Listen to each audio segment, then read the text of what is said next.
When the opportunity to visit Pulau Semakau was presented to us, there was no way we could turn it down. We could each save $400, and that meant I could throw $400 more to my next Japan trip.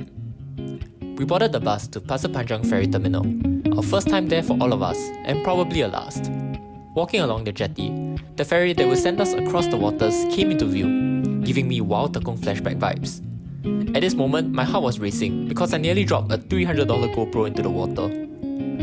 As I got past that field and moved on to combating motion sickness, our ferry captain drifted across the seas, and before long, Pulau Semakau came into view. That huge building you see? It's where all incinerated ash ends up, like those printed lecture notes you didn't recycle. Before we toured the island of ash, we stopped by the visitor center for a quick informative presentation by our two guides. However, security reasons dictated that we could not film during the presentation, so instead, here's us admiring the scale model of the island, as if we were eyeing our next BTO in the area. Promptly, 2 buses came to pick us up, and we began our tours of plants, and more plants. And you might be thinking, plants growing on top of ash?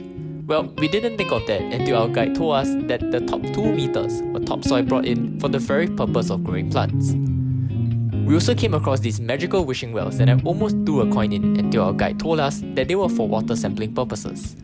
The weather showed mercy and held the rain back long enough for us to take a quick step out of our bus. And while this beautiful view looks ideal to lay out a picnic mat, don't be fooled by the thousands of sandflies you can't see. The tour concluded, and as we made our way back, we came across one wind turbine. The island is home to a variety of trials for renewable energy, including wind, solar, and tidal. Overall, this was an extremely eye-opening trip, and as we boarded the ferry to head back to mainland, only one question remained in my head. What if I really drop this GoPro into the water?